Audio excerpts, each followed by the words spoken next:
Paano parada. nag-umpisa po? Basta yung misa lang na yun lang pare. Tapos yung sa homily, di ba? Tapos yung sa salmo, sumasagot yung mga tao. Ganun, inspirasyon din ng mga katulad namin na kabataan. Tapos pati yung mga teenagers, pati yung mga bata, kinukuha namin. Kasi dati, dito kami sa connected kami sa Jetty, yung Holy Cross Parish. Okay po. Diyan kami nagsisimba. Tapos may choir doon sa Jetty. Ma-attend kami ngayon doon.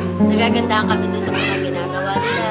Ito, kung aking babalik-balikan ang nakaraan sa ating choir ay mahirap, pero masasabi nating masarap dahilan sa mahirap nung panahon na itinatag ito, kung saan kami sa pangunguna ni Ana de Guzman at ng kapatid niyang si Maria, nagsimula kami sa Legion of Mary. Pagkatapos noon, nakita kami ni Brother Lito, siyang nakaisip at nag-suggest sa amin na bakit di kayo magtayo ng choir. Kaya siya ang kauna-unahang nagturo sa amin. Nung panahon yon ay mahirap ding magtutulad dahil sa mga schedules din ng bawat isa. Pero siguro sa dedication ng bawat isa ay nagawa namin ang paraan kung saan may regular practice kami every Saturday at minsan Sunday. So, if I remember it correctly, around 1978, nagsimula yung fiesta natin dito sa Parada. And then, nung una natin, wala pa tayong simbahan. So, yung unang fiesta, ginawa pa nun sa bakuran ni Ginoong Benagliham. It so happened na nung panahon na yon, dahil wala pa nga tayong choir noon, ang pamunuan ng PYC ang unang gumanap din bilang choir sa pangungunan la RC at nila may mga taga 14-4 and of course yung mga taga-lady mo taga rin sa Parada. But after ng fiesta noon, parang dahan-dahang namatay na rin yung grupo ng choir na yon. In fact, makikita natin nung nagawa na yung bisita natin, mas madalas na walang choir kaysa sa may choir. So eventually, parang malungkot ang mga misa. Then after that, naisipan ng mga katandaan natin noon na mag-imbita ng mga choir o yung mga lady mong choir talaga mula sa ibang barangay. At ang naisipan niya lang imbitahin ay mula sa Jetty de Leon. Nung una, naging masipag naman ang Jetty at very supportive sa atin. Kaya lang dumarating yung time na nagkakaroon ng conflict din sa kanilang schedule. Yung schedule lang na talagang practice nila. And of course, kung may mga iba silang competition na nasalihan, at higit pa ron, karamihan din ng mga choir din doon is mga nag-aaral din. Kaya eventually, yung misa natin na kadalasan naman sa gabi naman noon, 7 ng gabi, may mga pagkakataong hindi sila nakakarating kasi nga mga nasa eskwelahan pa. O yung iba naman nasa trabaho.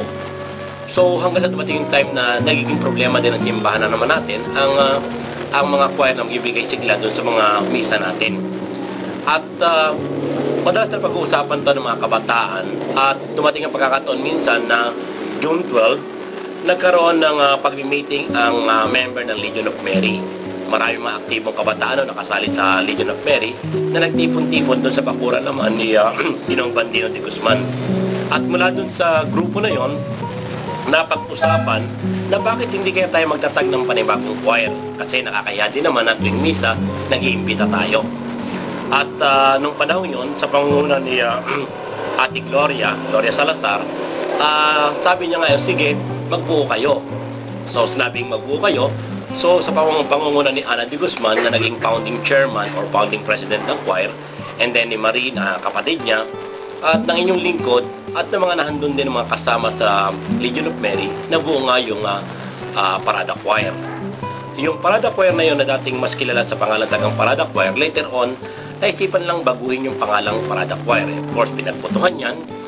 And then, naisipan na gawin daw natin na JCRC, an acronym for Jesus Christ Resurrection Choir. Na ito naman ay binase dun sa ano ba ang patron natin. Di ba patron niya ng pagkabuhay. Kaya yung naging simula na kung saan natatag nga itong JCRC na to. Kung babalikan natin ang JCRC, nagsimula ito sa 27 miyembro. At 27 na yan, halos walang naiba, magkakamag-anak halos. If I remember it correctly again, ito ay binubuo ng ni Ana de Guzman niya, and then Marie de Guzman, and then La Peter Dizon, Chayong Dizon, or Ayong Dizon, and of course, sila Carmen Makatulad. Then, nariyan din ang magkakapatid na LB Almasan, Ray Almasan, at Benyang Almasan. Naroon din at kakasali din sa grupo ang magpinsan naman na si Benyang de Guzman at Mary de Guzman. Kasama din sa grupong ng naunang choir na yan, yung magkapatid na Ramon de la Cruz at si Cora de la Cruz. Ang magkakapatid na Urbano ay nahandun din. Ang mga naunang miyembro ay si Eddie, si Ernie, at si Jun Urbano. Silang tatlong kakapatid. Si Felix Francisco ay kasali din. Ganun din naman, si Benita Mendoza ay kasali din.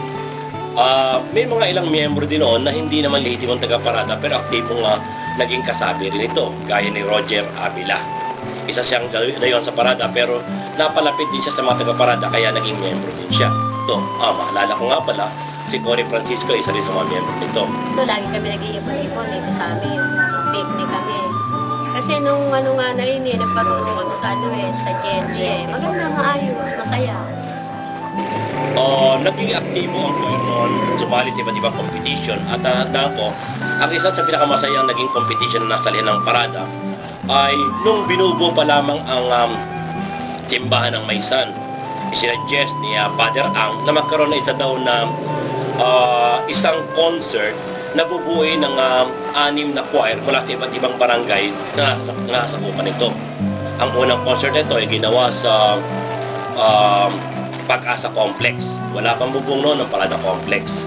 Pero naging masaya at matagumpay ang concert. In fact, tuwan-tuwano ng dating mayor na si Jeronimo Angeles. Then after that, naisipan ng choir na total successful daw yung naging concert na to. Why not na magkaroon tayo ng sarili nating concert sa sarili nating bakuran? Yun nga sa bisita ng parada. At ang naging title nito, kung tama ang pagkakatanda ko ay Mga Pusong Nauuhaw, na kung saan ito ay isang concert na kung saan naroon ang mga kanta at kasabay ang drama. Bakit nga ba ang naging title nito Mga Pusong Nauuhaw o Kaluluwang Nauuhaw? Kasi dito, ipinakita ang mga iba't ibang problema ng kabataan, yung pagkauaw sa pag-unawa ng magulang, pagkasalat sa kabuhayan, kakulangan sa pagmamahal at kung ano-ano pa. And then maging successful ang nasabing choir ang nasabing concert na ito ng JCRC Choir. Naisipan din nating sumali sa iba't ibang competition. At ang isa sa naisipan niyang salihan, yung Baranggayan, na ginawa naman to sa Channel 2. Kaya nga lamang, ang ginawa ng Channel 2 noon, 2 lamang ang sumasali sa bawat competition, 2 lamang naglalaban.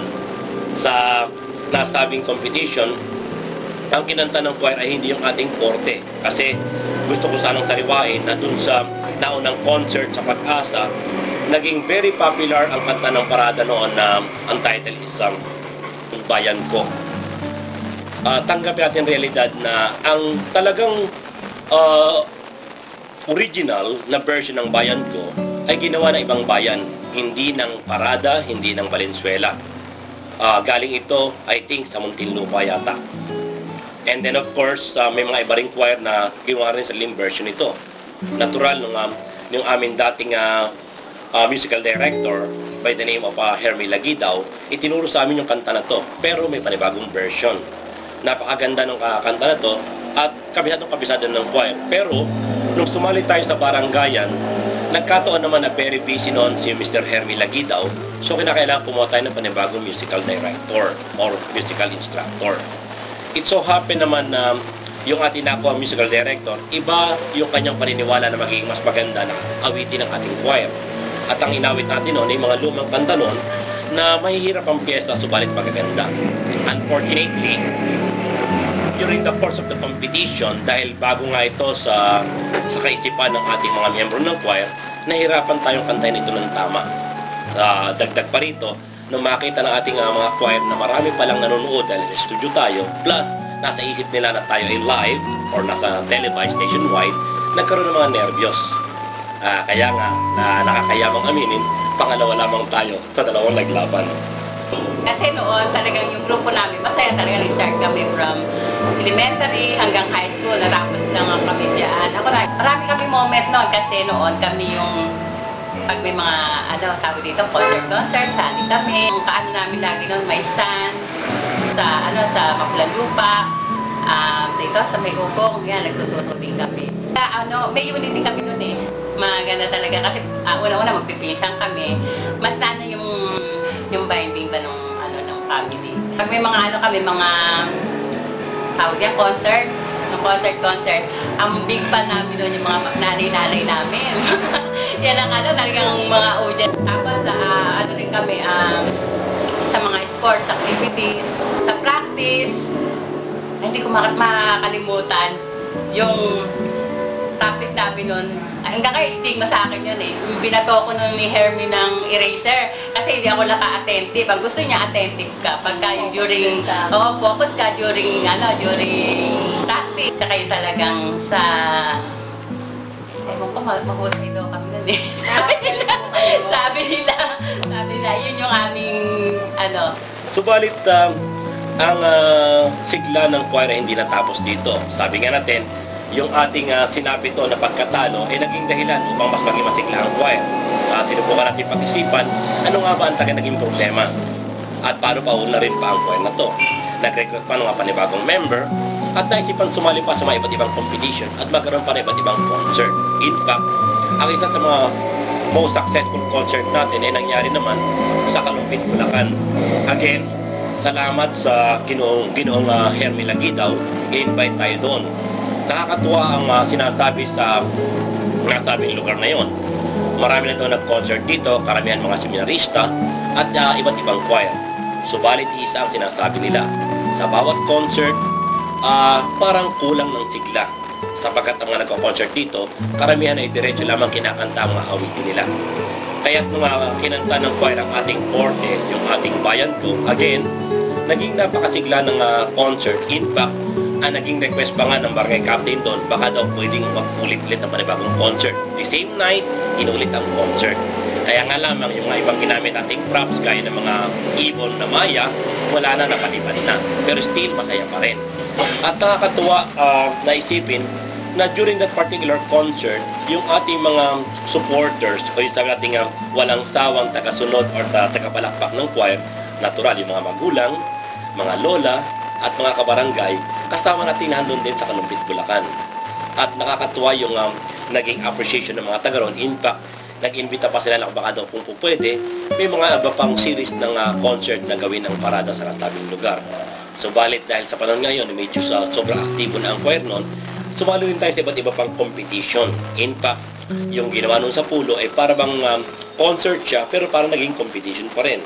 At ipinagmamalaki ko bilang isang miyembro ng nasabing choir na yon, na bagamat hindi ako ang masasabing haligi ng nasabing choir, pero isa ako sa bahagi nito, sa nasabing polo competition or concert, pinalakpakan at tinangaan ng Parada Choir or JCRC. Subalit ang tagumpay ng JCRC ay masigit pang nakilala nung tayo sumali naman sa competition sa Barasawin Church or sa Barasawin Plaza sa Malolos, Bulacan, na kung saan nung unang pumunta ang ating mga delegado dito para malaman ano ba ang talaga mga sinasabing dapat na maging parameters sa nasabing competition, nalaman namin na 62 na pala ang entries sa nasabing competition, 62 choirs. Well, napakasayang tignan ng nasabing lugar. Makikita mong punong-puno ang plaza ng napakaraming tao. Isipin na lamang na kung sakaling ang bawat choir ay meron lamang 15 miyembro times 62, gano'n kayang karami ang mga nanditong tao plus yung mga supporters dito. At sa nasabing competition, ang nag-champion dito ay ang Barasawin Choir na siya ring champion dun sa NCR. Dapat sana hindi sila kasali pero sila isang guest competitors dito pero sila pa rin nag-champion sa NCR. At dito sa nasabing Barasawin Concert, sila rin nag-champion at pumangalawa ang Gente de Leon. At pangatlo, ang pinagmamalaki natin ang JCRC. huwag nating banggitin bakit nga pa tayo naging pangatlo. Ang masasabi lamang natin, after that competition, again, pinaulit tayo dahil na ni-request ng mga taga roon na kung pwede raw ay makita ulit yung labanan ni Magellan at ni Lapu-Lapu. Na kung saan, tuwan-tuwa ang mga tao dahil habang nakahandong sa ina si Magellan dahil patay na siya, pero umaawit pa rin sa ibabaw ng templado. And then, maraming mga maganda pang alaala ang choir. Wala pa karaming mga kapistahan na nagiging bahagi talaga ang choir natin. In fact, ang lahat ng miyembro nito, kahit pa nasabing ang piyesta natin ay natapat sa finals or malapit na ang finals, lahat ng mga miyembro nito ay aktibo para mag-practice. Sapagkat alam natin ang mga panahon yun, napakaraming taong dumadayo sa parada upang makita ating salubungan. Sumali kami sa baranggayan. Kaso saan natalo kami. Hindi, saka ang pinakamasaya nga, yung kami, sumali kami. Nagbakla-baklaan kami. Ang pangalan ko po nun Maximino Dudel Dante. Tapos, may isa pa akong experience na hindi ko malilimutan Nung bago ako nagsimulang gitarista, kasi marami gitara walang gitarista, nataon ako medyo marunong na. Sinalang nila ako sa gitara. Hindi kami magkatagpo-tagpo yung pagpapasok sila. Pasok, hindi pa ako masyado marunong, kaya kinakabahan ako masyado dahil first time ko. Misa, madaling araw. Siyempre, misa, wala kami tulog. Sa antok namin, imbis na pag sinabi na naidlip kami ni Gagawa Dapto. Sabi niya, hindi naidlip ako. Pag sabi na nakatayo yung mga tao, hindi tatayo ako. Nung tumayo ako, bigla na nagsiupo. Sabi kami. Upo-upo kami. Nung basta sinabi na parin tumayo, kami umupo. Baliktad dahil kami na sa ansok. Andyan din yung minsan ampuhan, nandun din kasi minsan hindi mo maalis yun. Tsaka yung yung pag mag-practice ng fiesta po. Yan kasi talagang pinaghahandaan namin para maging magandang performance namin. At kami naman. Naman kasi kami parang halos magkakamag-anak kami lahat noon. Okay lang yung samahan namin. Pero ganun pa man, minsan andun yung may kukuhan, hindi maalis yun Pero okay naman, naayos din naman. Yung mga lalaki sa amin, nagsun ng babae, yung program, yung maganda yan, kila Ben ginawa. Isa sa natatandaan ko noon sa caroling, si Peter, nung siya ay nagalit dahil siyempre sa nakakakapita ng ibang members, dumadating din sa punto na nag-iinit ang ulo dahil sa dami na rin ng nagalit siya at nagtahimikan kaming lahat dahil noon lang namin ulo siya nakitang nagalit. At saka noon, every year ang ginagawa namin pagka may ganitong anniversary na ipagdirilong namin sa pamamagitan ng kami. Sa isang bahay, gagawin namin ito, kanya-kanya kaming dala ng pagkain para lang pagdiwang yung anniversary ng choir. At salamat naman ngayon dahil kahit paano, bibigyan nyo ng panahon, masisipag kayo. Sana tuloy-tuloy tayo.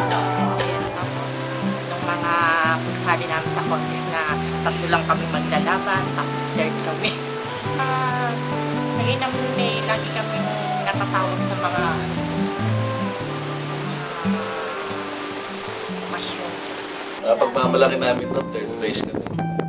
Naglaban tatlo. Marami pang mga gimmick na, marami pang happenings doon. Happenings ang uso doon, hindi gimmick Tapos nag-concert din kami dyan sa simbahan. Ayos din, masaya. Maraming happenings doon, nakakalimutan.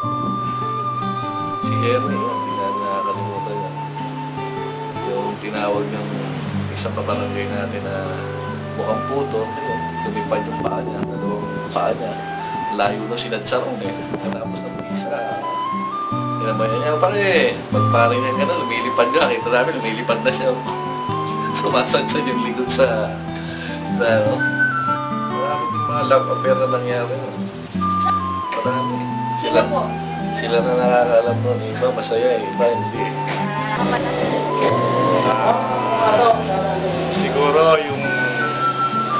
minsan napaiyak namin si Tito Peter.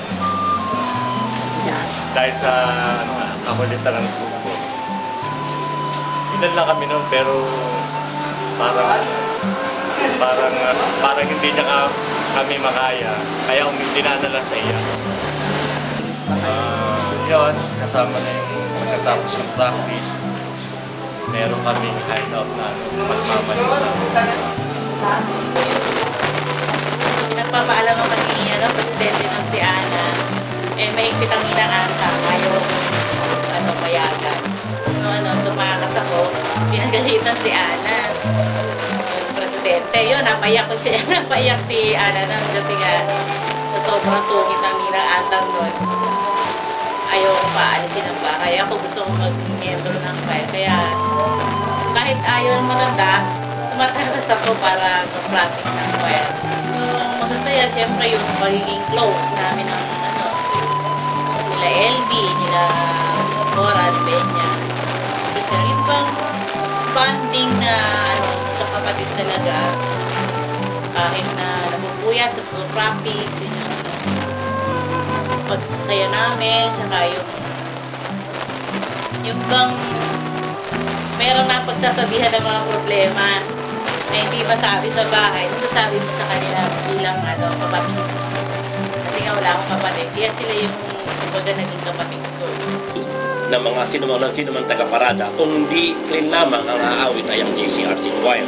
In fact, sa Maysan, naging pamoso na yata ang Parada Choir. In fact, ang sinasabi nating legacy na to, sa palagay ko yung pwede ko pa rin sabihin at ipagyabang na hanggang sa itala pa rin natin. Sapagkat hanggang sa ngayon, pagkakaalam ko, sa Maysan, masigit pa rin gusto ng mga taga-roon na marinig ang boses ng mga taga-parada. Sa matagal na pagkakataon, sabi nga natin, nagkawatak-watak na ang original na JCRC Choir. Marami na nakapunta sa iba't ibang bansa, marami nag-abroad, at maraming yung iba yung tumira na rin doon. Subalit may mga pagkakataon na naisipan pa rin ng mga miyembro na magtipon-tipon. Sabi nga ibalikan ang mga dating alaala. Kung tama ang pagkakatanda ko, 2 years ago, September, na mag-birthday ang isa sa aming dating member, si Cora de la Cruz, naipon na naman ang mga miyembro. Binalikan ang mga dating kasayahan.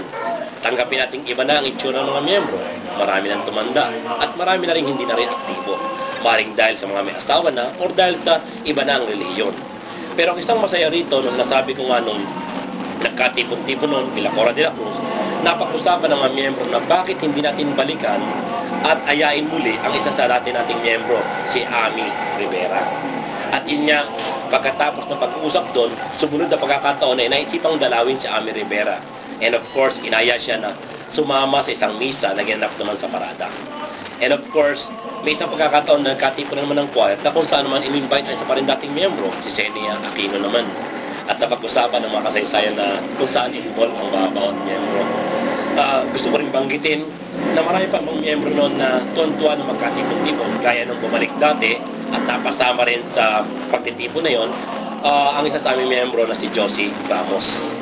Marami pang ibang magandang alaala ang choir noon. In fact, ang samahan ng choir noon ay masasabi natin kakaiba sapagkat pag ang misa halimbawa ay umaga, alas 6 ng umaga, matataas ng alas 7, ang mga miyembro ay umuwi mga bandang alas 10, alas 11 o minsan alas 12 ng tanghali sapagkat nag-iikutan pa, nagkukwentuhan pa rin. Sa ngayon, maring iba na ang takbo ng choir, subalit bilang naging isang bahagi nito, pinagmamalaki ko na minsan isa ako sa naging bahagi ng JCRC Choir. Maraming pong salamat.